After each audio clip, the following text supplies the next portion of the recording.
muito fina que sustenta o governo.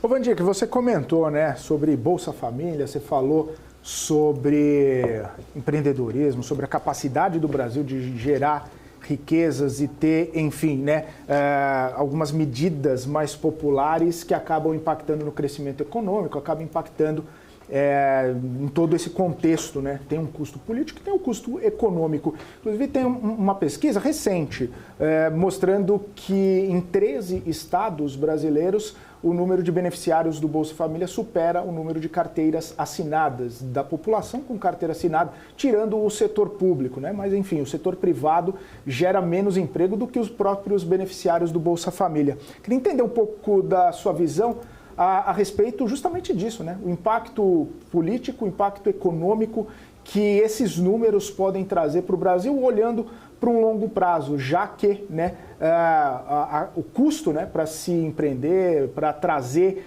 criar empregos, enfim, acaba sendo deixado de lado ali, né, ter essa possibilidade deixada de lado, em contrapartida o Bolsa Família ou outros benefícios só crescentes. Bom, hoje o Bolsa Família tem 56 milhões de pessoas que recebem esse auxílio. Nós estamos falando de um quarto da população brasileira vive na dependência, tá certo?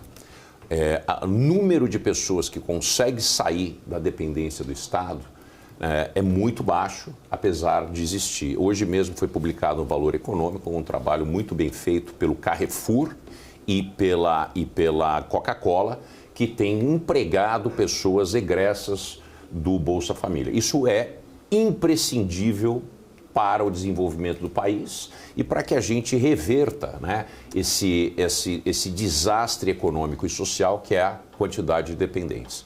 Mas se a gente observar, o número de dependentes é muito maior que isso, porque a gente olha a Previdência, que também são dependentes do Estado. Quer dizer, nós estamos falando de um número de quase 70 milhões de pessoas, um país de 210 milhões de habitantes, que são dependentes do Estado através de algum tipo de repasse social.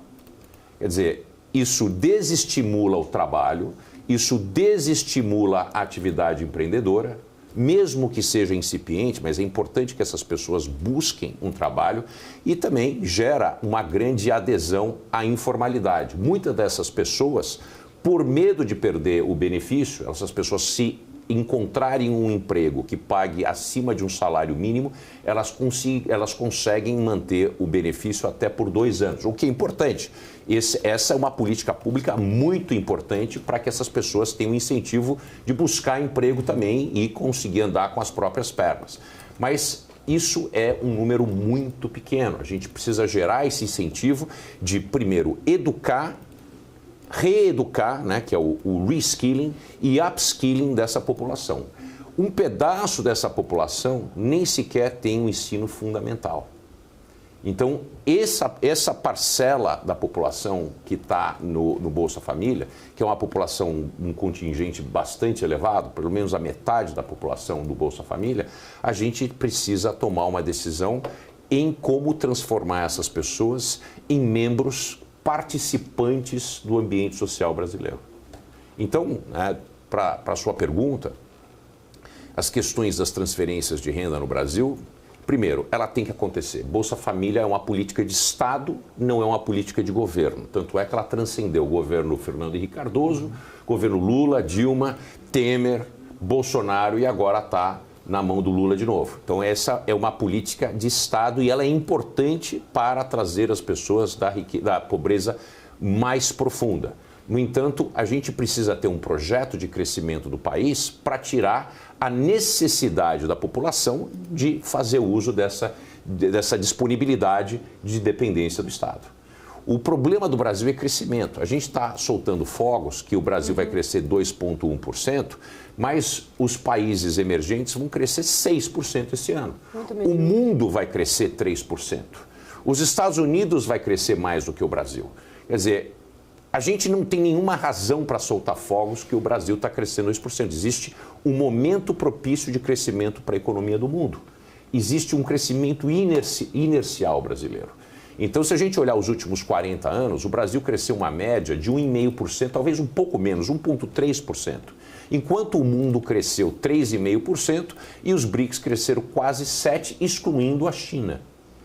Quer dizer, quando a gente olha esse contexto, a gente vê que as coisas aqui não estão certas. E não estão certas se é Lula, se é PT, se é Bolsonaro, se é Partido Liberal. Não, a gente está falando os últimos 40 anos, né? Nós estamos falando antes mesmo da transição para a democracia. Existe um problema estrutural brasileiro, que é uma baixa, né, produtividade. A produtividade é o motor do crescimento e se a gente não endereçar esse problema com políticas públicas que foquem na qualidade da educação, não no gasto da educação, mas na qualidade da educação e no ambiente da saúde pública, a gente não vai ter nenhum tipo de oportunidade de crescimento. Outra coisa, o gasto do governo é tão excessivo que ele evita que as pequenas e médias empresas, que empregam 80% da população que trabalha no Brasil, né, tenham condições de fazer investimentos que vão contribuir para a formação de capital no Brasil. Sem essa formação de capital, a gente sempre está num PIB potencial muito baixo. A gente não consegue nem chegar perto do PIB potencial. E esse é outro problema essencial que precisa ser discutido no Brasil. Sem uma reforma do Estado, isso não vai acontecer. Só encerrando, obrigada, Vandic, só para pontuar.